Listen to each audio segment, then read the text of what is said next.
Vice president को लेकर इस वक्त बड़ी खबर सामने निकल के आ रही है कि किस तरह से प्रधानमंत्री नरेंद्र मोदी जी के सपनों पर पानी फिरता हुआ नजर आ रहा। दोस्तों, गृह मंत्री अमित शाह और प्रधानमंत्री नरेंद्र मोदी जी ने हर तरीके की तिगड़म लगाई चुनाव से पहले, वाइस प्रेसिडेंट के जो इलेक्शन है उससे पहले, कि कोई भी सांसद, कोई भी नेता किसी भी तरह से क्रॉस वोटिंग ना कर जाए। दोस्तों, अब खबर जो सामने निकल के आ रही है उसमें दावा और कयास ये लगाए जा रहे हैं कि इंडिया गठबंधन की भारी बहुमत जीत होगी। दोस्तों, चंद ही घंटों के बाद आपके सामने रिजल्ट सामने निकल कर आ जाएगा, लेकिन अगर आप लोग इस रिपोर्ट को देख लेंगे तो आप लोगों को पता चल पाएगा कि अभी जो रिजल्ट वाइस प्रेसिडेंट को लेकर आने वाला है उसमें क्या खबर निकल कर आएगी। आखिर कौन से प्रत्याशी, बी सुदर्शन रेड्डी या सीपी राधाकृष्णन रेड्डी, कौन की भारी बहुमत जीत होने वाली है और किस तरह से मोदी जी के सपनों पर पानी फिर चुका। दोस्तों, हमारे साथ वरिष्ठ पत्रकार मौजूद हैं, जब्बार खान,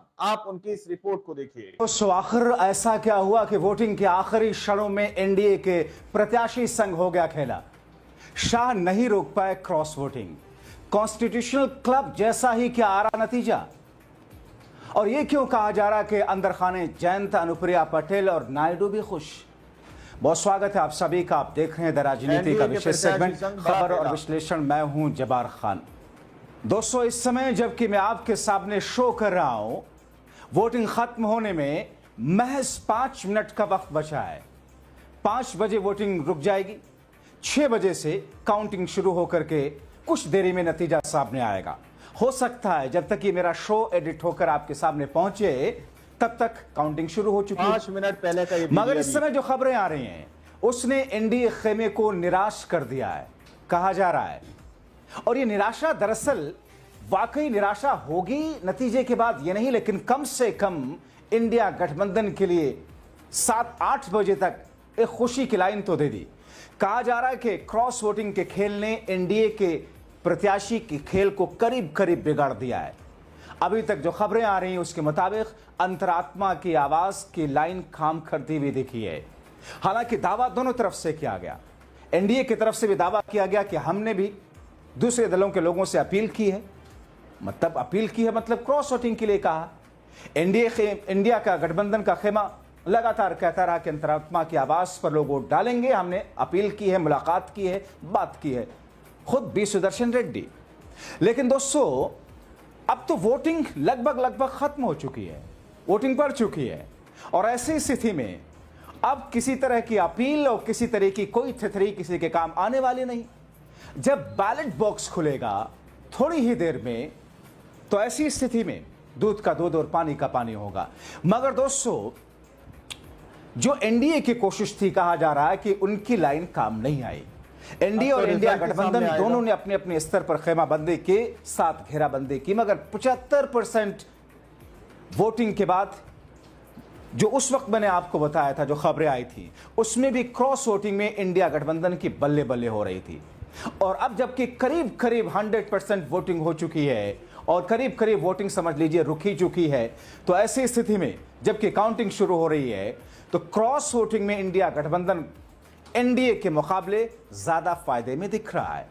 और ये मैं नहीं कह रहा हूं, ये हालात कह रहे हैं, ये स्थितियां बता रही हैं। वोट डालने के बाद में जो लोग बाहर आए और उन लोगों ने, मीडिया की बात नहीं कर रहा हूं, कैमरों की, जिन लोगों से बात की अपनों के साथ में, उन अपनों ने जो बातें दूसरे लोगों से की और जिसमें कुछ क्रेडिबल, कुछ ऑथेंटिक राजनीतिक विद्वानों से, बुद्धिजीवियों से, वरिष्ठ पत्रकारों से बात की, उसकी बुनियाद पर इस बात के संकेत मिल रहे हैं। दोस्तों, एक तरफ जहां पर असदुद्दीन ओवैसी की पार्टी, चंद्रशेखर आजाद की पार्टी समेत कई दलों ने और ढेर सारे करीब करीब 90% निर्दलियों के बारे में खबरें रही कि इंडिया गठबंधन के पक्ष में वोट किया। अब ऐसी स्थिति में जो बीजेपी के लिए और जो बड़ा झटका है वो ये कि ऐसी खबरें निकल करके आए कि करीब करीब सभी निर्दलीय सांसदों ने इंडिया गठबंधन के प्रत्याशी के लिए वोट कर दिया है। निर्दलियों को दरअसल एनडीए ने भी डोरा डाला था और आमतौर पर निर्दलीय सत्ता पक्ष के साथ जाते हैं, मगर इस चुनाव में सत्ता पक्ष के साथ में निर्दलीय नहीं गए। अब ऐसी स्थिति में पता करते रहे अमित शाह, गृह मंत्री हैं वो, उनके पास में सारी टेक्नोलॉजी है, इंटेलिजेंस है, सब कुछ है। पता लगाते रहे कि किस किस ने उनके खिलाफ में क्रॉस वोट किया है, उनकी पार्टी के किस किस नेता ने क्रॉस वोट किया है, एनडीए के सहयोगी पार्टियों ने किस किस ने क्रॉस वोट किया है। दोस्तों एक बात तो तय है कि मोदी और शाह के इस पूरे कार्यकाल के दौरान उनकी पार्टी के नेता, सांसद लोग भी एक बड़ी तादाद ऐसी थी जो सहज नहीं थे उनसे, उनके फैसलों से, उनके तरीकों से, उनके अंदाज से। क्योंकि दोस्तों जिसने राजनीति में 30 साल, 40 साल, 35 साल, 15 साल दिया हो, जमीन पर लोगों के बीच में काम किया हो, अपनी क्रेडिबिलिटी रही हो, उनकी जगह अगर 5 साल के नौसिखियों को उठाकर मुख्यमंत्री बना दिया जाए, उनकी जगह दूसरे लोगों को पार्टी में पद दे दिया जाए, उनकी जगह अपनी सेकंड लाइन की लीडरशिप तैयार करने के लिए मोदी और शाह अगर उन तमाम कद्दावर नेताओं को साइड ढकेल करके अपने लोगों को ला करके गुलाम की तरह ऐसे खड़ा कर लें, तो फिर जो लोग हैं पहले से और जो काबिल हैं उनसे कहीं ज्यादा, उनका दिल तो दुखेगा ही और दुखना भी चाहिए। तो ऐसी स्थिति में दोस्तों कहा यह जा रहा कि एनडीए की बात तो छोड़िए, खुद भारतीय जनता पार्टी में एक से कई सांसदों की लंबी तादाद। पिछले दिनों आपको याद है अनुप्रिया पटेल उत्तर प्रदेश में, उनके पति आशीष पटेल ने कहा था कि बहुत सारे लोग हैं, आप जाइए उनके साथ नाश्ता कीजिए, चाय पीजिए और उनको यकीन हो जाए कि आप भरोसे के हैं, उनकी बातें लीक नहीं करेंगे, आपको बताएंगे कि साहब कैसे वो दुखी हैं बीजेपी आला कमान से, कैसे वो दुखी उत्तर प्रदेश में सरकार से, अपने ही मुख्यमंत्री से। और उन्हें तो चेतावनी देती कि दम है तो मुझे हटाकर दिखा दीजिए, मंत्री पद छीन लीजिए। खैर, क्रॉस वोटिंग एक ऐसी स्थिति जिस पर कहा यह जाता था अमित शाह की चाणक्यगिरी हमेशा चलती है, लेकिन इस बार नहीं चल सकी।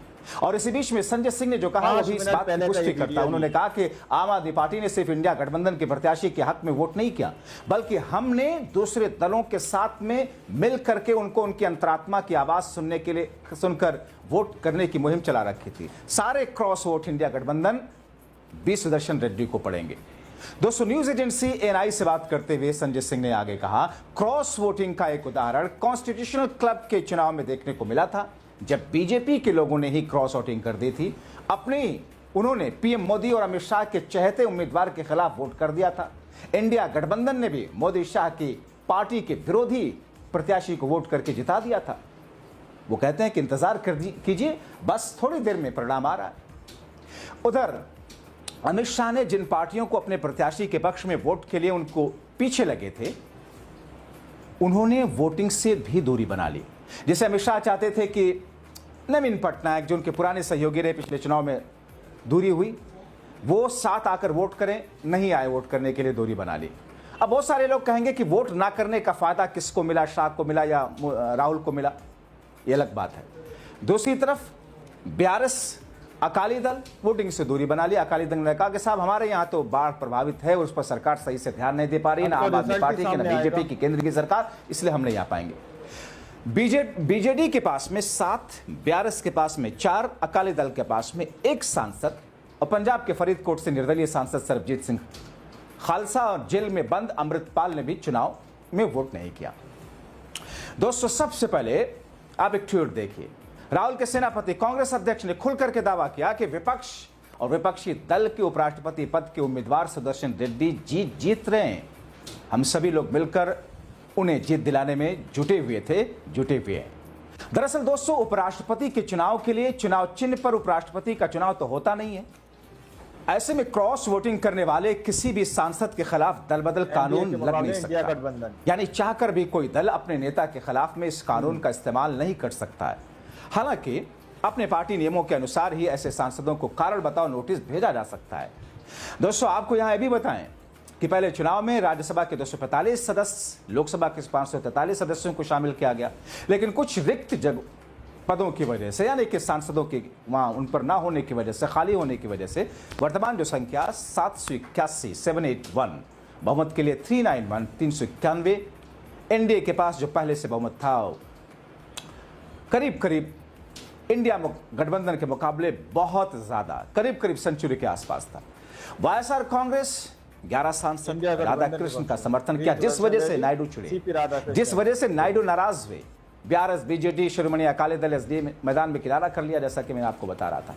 ऐसी स्थिति में दोस्तों जो नतीजा आपसे थोड़ी देर के बाद आएगा, आपके सामने लेकर के आएंगे, लेकिन इस बीच में दोस्तों सुबह से अंत की शुरुआत करते हैं। 10 बजे प्रधानमंत्री नरेंद्र मोदी ने वोट डाला सबसे पहला। बहुत सारे लोग सोशल मीडिया पे मैं देख रहा था, लोग ये कह रहे थे कि अरे साहब, पिछला वर्ल्ड कप 50 ओवर का जो हुआ, भारत सारे मैचेस जीता, सेमीफाइनल भी जीता, फाइनल जीतने वाला था, प्रधानमंत्री मोदी वहां पहुंच गए और एक तरीके से वो शुभ नहीं रहा उनका वहां पहुंचना। बहुत सारे लोग इस पे मजाक उड़ा रहे हैं कि प्रधानमंत्री मोदी ने पहला वोट डाला है, एनडीए गठबंधन के लिए शुभ संकेत नहीं है। अब खैर, ये जिन लोग इस पर विश्वास करते हैं, जो लोग इसको हवा बना रहे, मजाक बना रहे, वही समझे। दूसरे सांसद उस मोदी के बाद में राहुल, सोनिया, प्रियंका खड़गे, गडकरी और दूसरे लोगों ने वोट किया। तो ऐसी स्थिति में अब जो आपको बताऊं कि ये चूंकि गुप्त मतदान था, और इस मतदान की प्रक्रिया क्या थी, गुप्त मतदान प्रक्रिया में सांसदों को जिसे वोट करना था, उस उम्मीदवार के नाम के सामने सिर्फ एक लिखना था। एक खास पेन से बैलेट पेपर पर एक लिखना होता, नाम नहीं लिखना होता, जिसमें रोमन अंक में भी कोई लिख सकता है, इंग्लिश। तो आप लोगों ने इस वीडियो को शुरू से आखिर तक देखा। वीडियो के अंदर साफ तौर पर बात की गई है कि किस तरह से यहां पर दावा किया जा रहा है कि जिस तरह की खबर अंदर खानों से सामने निकल के आ रही है, उसमें कहीं ना कहीं इंडिया अलायंस की बल्ले बल्ले होती हुई नजर आ रही है। चंद घंटे के अंदर अभी वोट काउंटिंग शुरू हो जाएगी। अब इसमें ऐसे कयास लगाए जा रहे हैं, इसमें ऐसे दावे किए जा रहे हैं कि जो वोटिंग हुई है उसमें किसी नेता ने कहीं कोई क्रॉस वोटिंग ना कर दी है, इस तरह का दावा किया जा रहा है। दोस्तों, सोचने वाली बात है कि एक तरफ प्रधानमंत्री नरेंद्र मोदी जी, एक तरफ गृह मंत्री अमित शाह, उन्होंने सारे सांसदों को डिनर पर बुलाया, चाय पर बुलाया और यह जानने की कोशिश की कि कौन से सांसद किस तरीके से हमारे साथ खड़े हुए, और सबको यकीन दिलाया कि लोकतंत्र बचाने के लिए एनडीए का समर्थन करें, एनडीए को वोट दें, एनडीए के प्रत्याशी जो है सीपी राधाकृष्णन को जिताना है।